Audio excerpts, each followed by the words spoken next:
e-channel.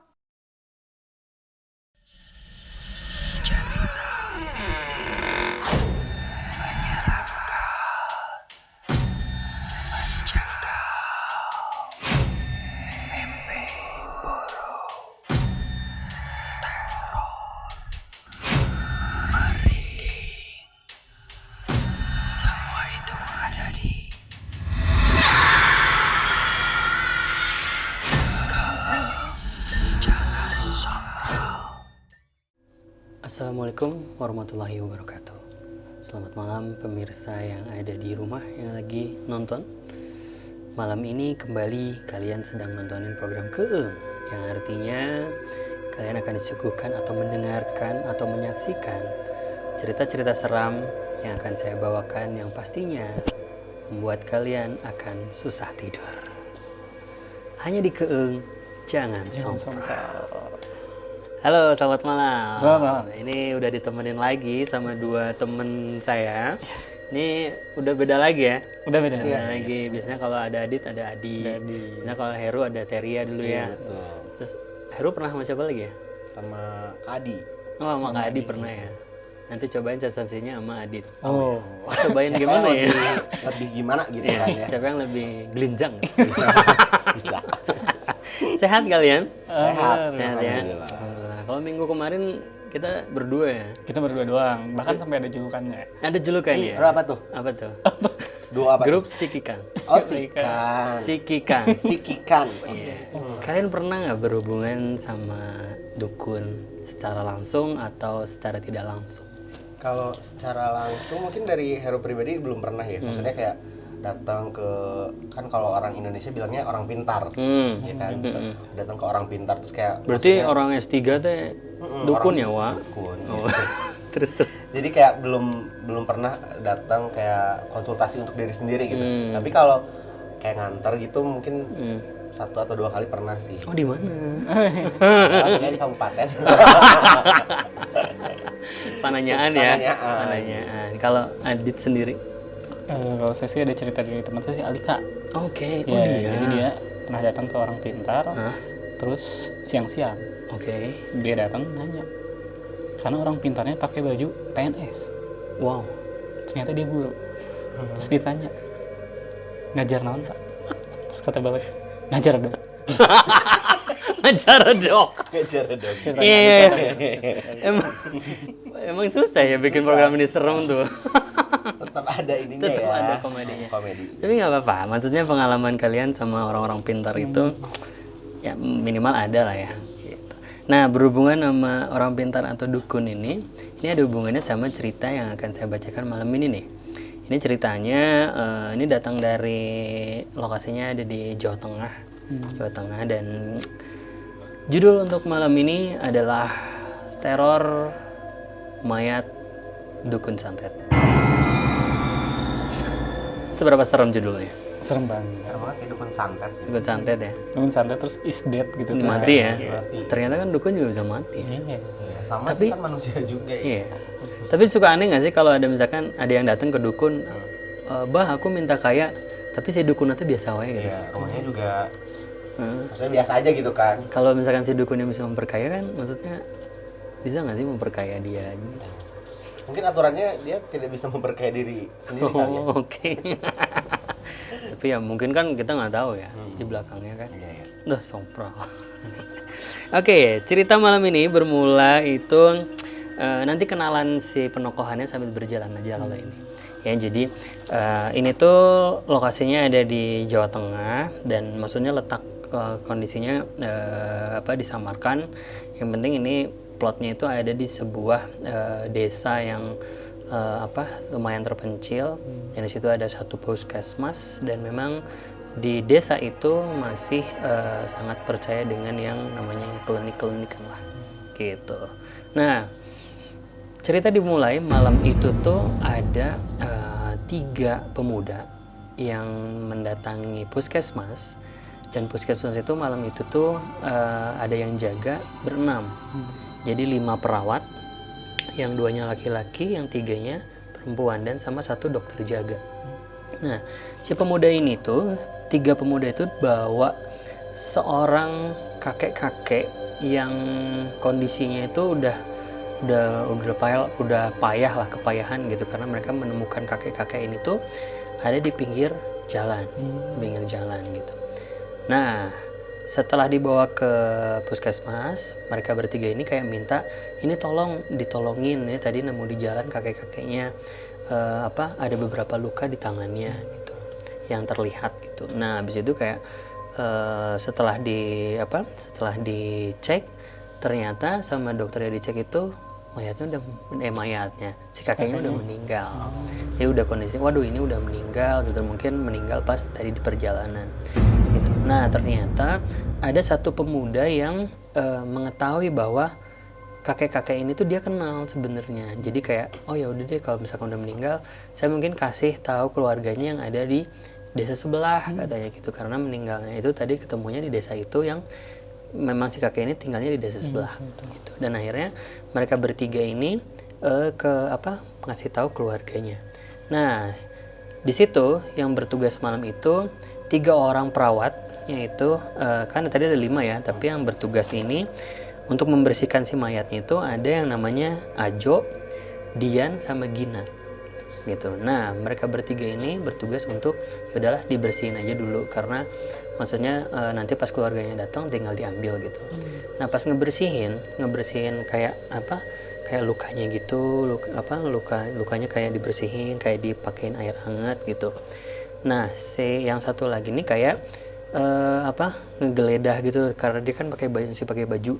Jadi kayak baju kayak ya kakek-kakek di Jawa yang ada sakunya 2 di bagian atas, sama si celananya juga ada sakunya gitu. Terus kayak digeledah, ternyata dia tuh kayak ada bawa satu dompet kecil yang di dalamnya tuh cuman muat ada fotonya dia sama kartu identitasnya dia. Nah, kartu identitas itu ada si kakek ini ternyata namanya itu Suyatno.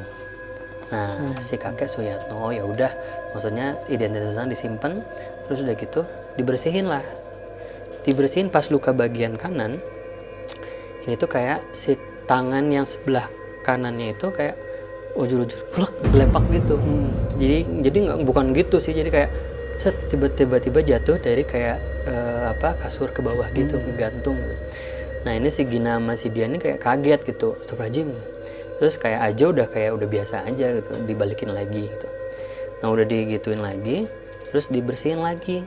Setelah dibersihin lagi, ternyata kakinya, kalau orang meninggal kan lurus kayak gini ya, kakinya yang kanan itu lututnya tuh nekuk kayak dek gitu. Jadi kayak nekuk gini nih. Nanti mereka bertiga kayak wah kaget banget. Loh, ini kenapa? Tapi dalam kondisi memang si kakek Suyatno ini masih ya gitu aja, kaku gitu. Akhirnya si Ajonya kayak berusaha menenangkan, udah nggak apa-apa, ini kayak baru meninggal, pasti ada kayak efek ototnya nih gitu, sambil diluruskan lagi gitu. Nah, udah dibersihin lagi. Nah, sekarang mereka bermaksud untuk membersihkan tubuhnya nih, jadi hasil harus dibuka bajunya gitu. Nah, udah dibuka sama Ajo, terus bajunya ini maksudnya ditaruh di pinggir gitu. Nah, pas dirapihin sama Gina ini kayak megang kok ada kayak gulungan kertas gitu di celananya gitu. Nah, gulungan kertas itu dibuka dan ternyata dilihat, dan ternyata ada tulisannya itu bahasa Jawa. Aku bacain bahasa Jawanya ya. Tulisannya gini, jenengku Suyatno, nek panjenengan nemui aku kondisi mati, tulung urus mayatku, kuburno aku nganggo kain kafan warna ireng, sing wis dilumuri getih pitik cemani, lan ojo uruh keluargaku. Artinya, namaku Suyatno. Kalau ada yang menemukan aku dengan kondisi mati, tolong mayatku dikuburkan dengan menggunakan kain kafan hitam yang sudah dilumuri oleh darah ayam cemani, dan jangan pernah bilang keluargaku. Gitu. Nah, setelah Gina membaca itu tuh kayak dia kayak kaget gitu, terus ngasih tahu ke Ajo yang kayak lagi masih ngebersihin gitu. Jo, ini tadi ada kertas tulisannya ini, dan dibaca sama si Ajo tuh kayak itu cuman kertas ini doang gitu. Nah, ini kayaknya wasiatnya gitu kalau kata si Gina yang itu.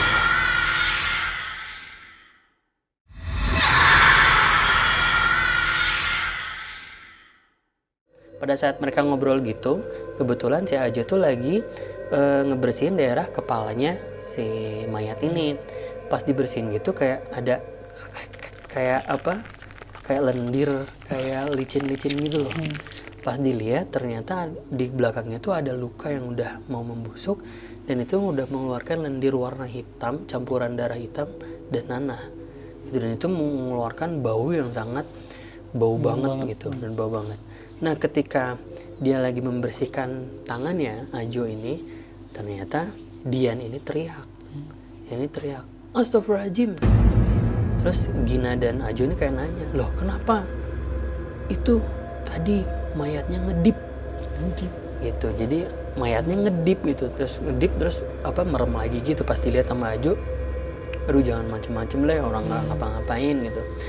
Nah, terus udah kayak gitu, mereka kayak nggak percaya, maksudnya kejadian itu teh ada yang rasain, ada yang enggak gitu. Nah, akhirnya si pembersihan terakhir itu Ajo tuh membersihkan tangannya dilap sama anduk. Pas dilap sama anduk, tangannya Ajo itu dipegang sama Mbah Suyatno.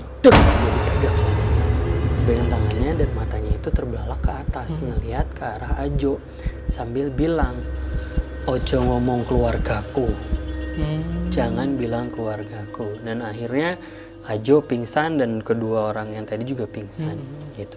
Dan akhirnya ngedenger mereka kayak jatuh gitu, dua perawat yang lainnya tuh kayak masuk, loh, kok ini pada pingsan gini gitu kan, ini kenapa? Terus ngelihat kayak si mayatnya kayak ya biasa aja gitu, tapi memang dia ngelihat bahwa ada tetesan yang keluar dari kepala belakangnya itu netes terus. Ini apa? Pas dilihat darah hitam tadi kan, dan baunya membusuk. Dan akhirnya perawat yang berdua ini, namanya yang laki-laki Danang, yang perempuan Ratih. Danang sama Ratih ini membantu ketiga temennya yang pingsan itu duduk. Nah, duduk itu tuh membelakangi si mayat. Jadi kayak duduk di sini, mayatnya di belakang. Mayatnya di belakang gitu. Nah, pas mereka duduk gitu, mencoba menyadarkan gitu, mayatnya itu perlahan-lahan duduk. Duduk gitu. Tapi mereka nggak ada yang ngeh. Sampai akhirnya ngeh karena tangan si mayat ini ngegebrak si kasur sambil bilang lagi, "Ojo ngomong keluargaku." Akhirnya Ratih yang ngelihat itu pingsan juga. Tapi si Ajo, si Danang ini kayak dia nggak bisa ngapa-ngapain, dia juga kayaknya pengen pingsan tapi nggak bisa gitu, kayak ngelihat itu, tapi memang si mayatnya kakek-kakeknya nggak ngelihat ke dia, ngebelakangin dia gitu. Akhirnya Danang ini nggak mempedulikan teman-temannya yang masih pada pingsan juga. Dia ini ngegebrak pintu, saking kerasnya mau ngegebrak pintu mau keluar, sampai si handle pintu ini tuh copot terus si pintunya jadi kayak susah dibuka gitu.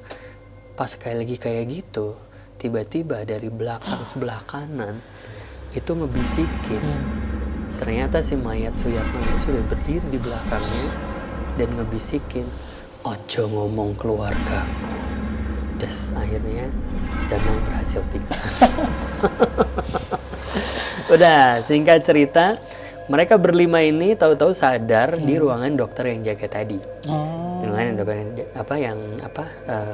dokter jaga, dan satu-satu kayak mulai sadar nih. Akhirnya setelah sadar, dokternya bingung dan nanya, "Kalian kenapa?" gitu. "Kok tadi saya lihat kalian berlima malah pingsan kayak gitu." Dokternya ngiranya kayak, "Oh, karena bau kali mayatnya," nanyanya gitu. Nah, ternyata nggak cuman bau.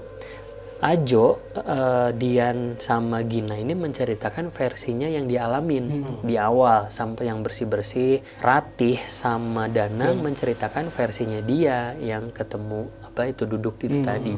Tapi dokternya nggak percaya karena pas dia lihat mayatnya ya sudah rapi, kalian bersihin gitu. Tapi tadi inget nggak bahwa Danang itu mau nunjukin handle pintunya rusak kan? Tapi dokternya ngeles, handle pintu yang mana yang rusak, semuanya baik-baik aja. Jadi itu tuh nggak pernah rusak handle itu. Nah, pas udah sadar gitu, Gina yang masih kayak keingetan ada kertas tadi, balik lagi ke ruangan yang tadi dan ternyata kertasnya masih ada. Nanya, "Dok, ini tadi mayatnya udah dibawa, itu masih ada di parkiran, dimasukin ke mobil sama keluarganya. Udah gitu udah dimasukin karena kan tadi mereka pingsan nih. Nah, itu lagi proses dimasukin sama keluarganya udah datang gitu. Nah, udah gitu dikejar keluarganya. Akhirnya ketemu sama yang namanya Urip, Mas Urip. Mas Urip ini ternyata anak dari mayat si Suyatno ini. Dan Gina ini kayak ngomong, Mas ini maaf tadi saya nemuin ini di saku celananya Mbah katanya. Karena orang Jawa kalau udah tua tuh disebutnya Mbah. Ini terus kayak di apa itu Mbak katanya, dilihat terus kayak nggak dibacanya dalam hati mungkin sama si Uripnya. Terus sama Uripnya itu kayak diremes gitu lagi, nggak usah lah Mbak, buang aja. Jadi dibuang. Nah tapi Urip ini ngambil si mayat Suyatno ini nggak sendiri, dia sama anaknya yang bernama Yanti gitu. Yanti melihat kejadian itu kayak si bapaknya si Pak Urip ini kayak habis buang kertas nih gitu. Nah setelah lengah bapaknya udah ngurusin Mbah Urip ini, si kertas itu diambil sama Yanti anaknya.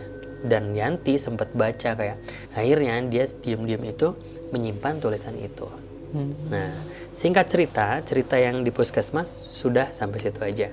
Ini ada prosesnya kayak biasalah, kayak dimandiin dulu mayatnya. Nah dimandiin dulu mayatnya itu kayak ditutupin kain gitu, dan itu ada di belakang rumah si Mbah Urip ini. Yang ikut itu tadinya warga pada datang semuanya, tapi pas dimandiin ternyata kejadian yang kemarin ini masih netes terus gitu. Dan itu tuh kayak coba ditutupin sama Pak Ustadz, ternyata nggak bisa. Makin ditutupin kayak makin rembes dan baunya udah sampai ke ruangan rumah tengah gitu, karena itu di belakang tapi udah sampai ke sini. Beberapa yang ngelayat juga udah mulai pulang, udah nggak betah gitu sama baunya, udah kayak netizen yang julid gitu. Wah ya matinya nggak bener nih gitu. Tapi ada beberapa juga yang mengetahui bahwa si Mbah Suyatno ini adalah dukun santet gitu. Jadi kayak wah wajar sih meninggalnya kayak gini karena memang dia dukun santet gitu atau segala macam lah. Nah setelah proses ngemandiin itu, Mas Urip ini dia nyeletuk kayak, aduh pak wes mati aja, udah mati aja masih ngeriwehin orang gitu. Jadi kayak nyeletuk dan bete sendiri sama bapaknya gitu. Nah udah gitu kayak Pak Ustadz nih jangan bilang gitu, udah urusin aja seadanya. Nah akhirnya singkat cerita proses ngemandiinnya beres, tapi dengan bebauan yang sangat busuk banget. Akhirnya dibawa ke ruang tengah. Pas mau dikafanin, ada kejadian aneh di sini. Dikafaninnya itu sama Pak Ustadz, sama Mas Urip juga ikut. Yanti juga ingin ikut mengkafani. Nah tapi Yanti ini mengkafani dari daerah kaki. Jadi kayak bebarengan gitu, tapi Yanti di arah kaki. Pas Yanti narik gini, kafannya sobek, seret gitu. Terus kayak Bapak Mas Uripnya kayak, loh hati-hati toh Yan, pelan-pelan kayak gitu, sampai sobek kayak gitu. Terus Ustadznya kayak, udah jangan ricu, maksudnya ini masih bisa gitu, udah seadanya. Akhirnya di proses pengkafanian beres, penyolatan beres, udah gitu singkat cerita sampai ke pemakaman beres. Nah malam pertama tahlilan digelar, ini dimulai pas setelah adzan Isya gitu, udah beres sholat Isya baru tahlilan. Nah bapak-bapak biasa tuh di tengah kayak ikut tahlilan. Ibu-ibu sama Yanti itu kayak nginiin makanan di dapur, nyiapin makanan di dapur. Tapi Yanti ini kayak ngedenger suara yang berbisik tuh ngomong gini, Cah Ayu Reneo kancani Simbah. Jadi anak cantik sini temenin Mbah.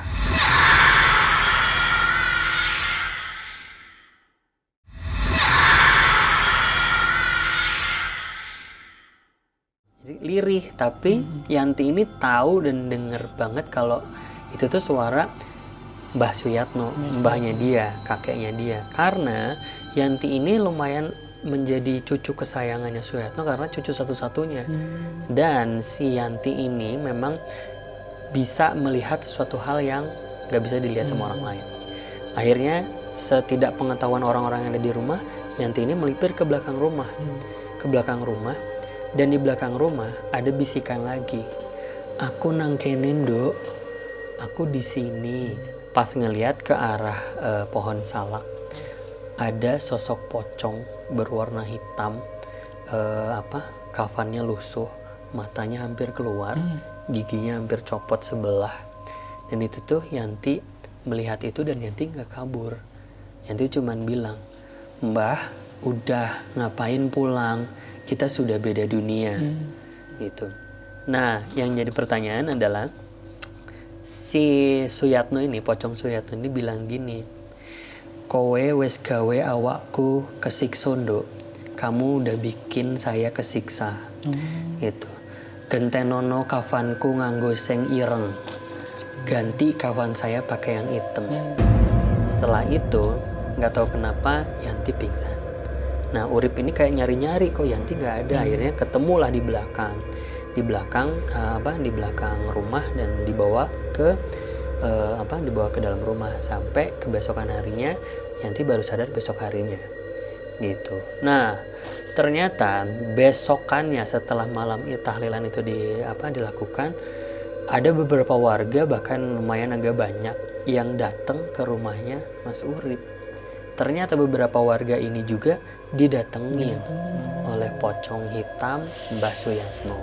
Didatenginnya macam-macam guys, lumayan agak lucu-lucu sih gitu. Tapi semuanya memang mengarah ke satu tujuan dan satu permintaan dari Mbah Suyatno. Yang pertama nih ya, ada yang lagi bercerita nih bahwa kalau di Jawa itu mungkin belum punya toilet khusus di dalam rumah nih satu. Begitu toiletnya tuh harus keluar rumah gitu.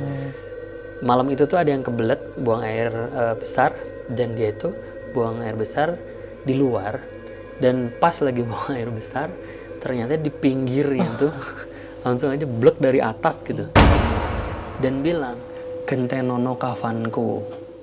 Jadi kayak orang-orang tuh kayak wah, maksudnya kaget gitu, lagi pup secara ya kocar kacir ya, kaget gitu. Terus itu satu. Terus yang kedua itu ada yang lagi sholat, bahkan sholatnya pun di masjid. Tapi dia kondisi sholatnya tuh kayak lagi sendiri di masjid dan sholat isya gitu, kayak telat gitu.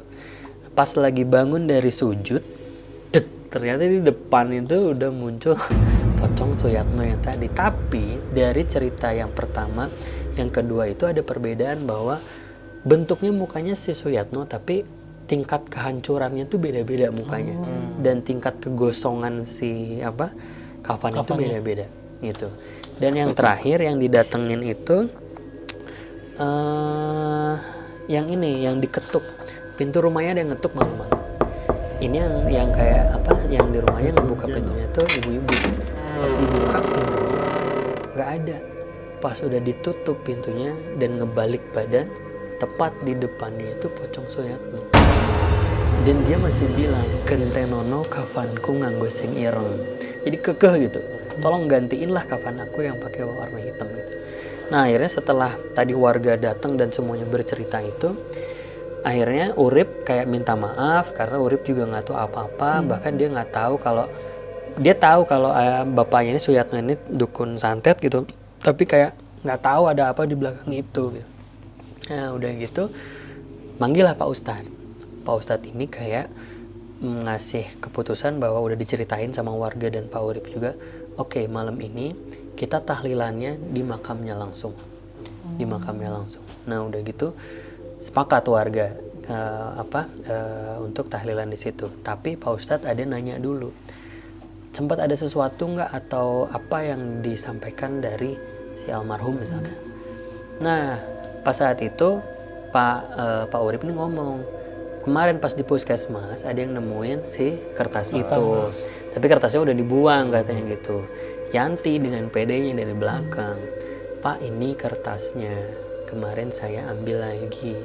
Nah, si Urip ini antara kaget sama marah gitu, "Lu ngapain diambil lagi sih?" gitu. Akhirnya dibaca sama Pak Ustadznya. Terus kata Pak Ustadz, "Ini ada yang ngelakuin nggak?" Kan itu minta diganti sama kain kafan hitam dan diinin kan.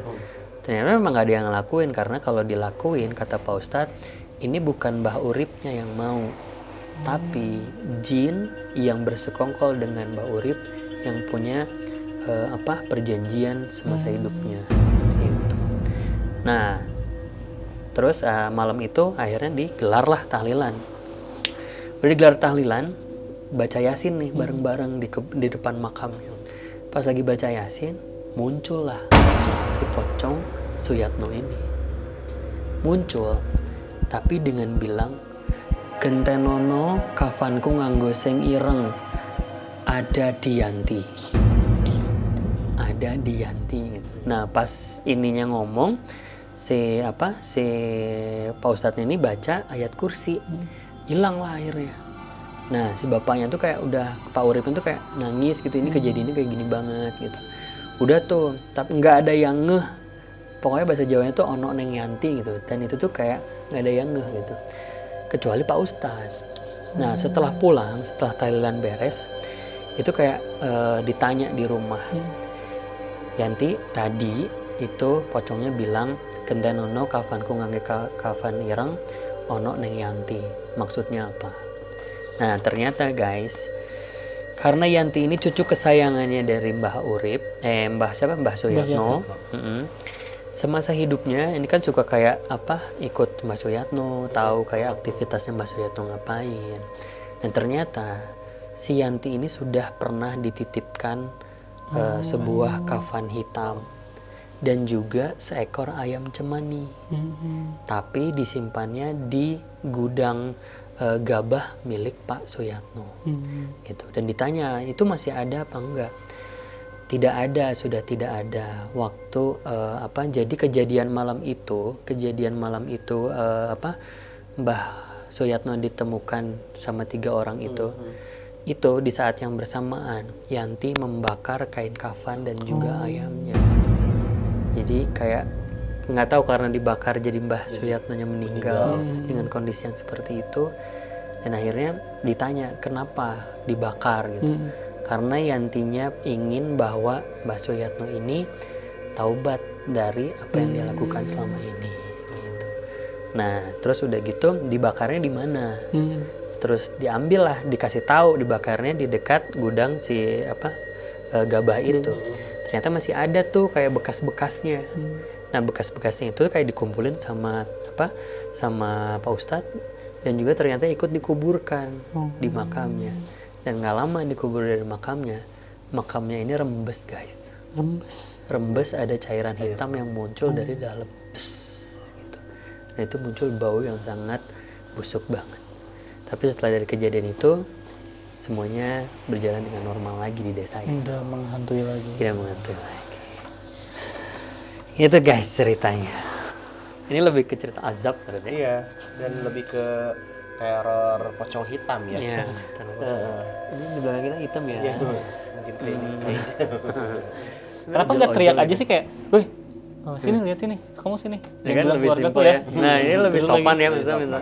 Ini kan seru. 8,5 lah. 8,5.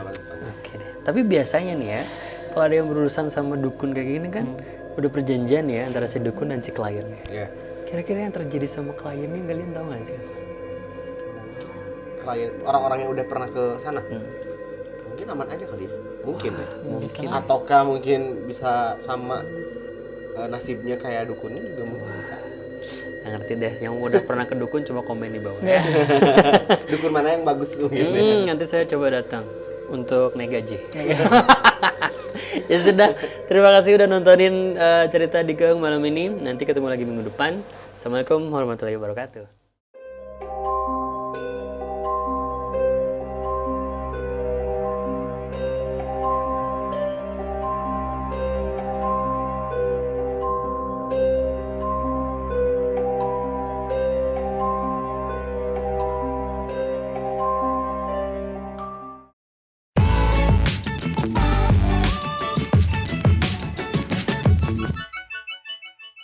iChannel.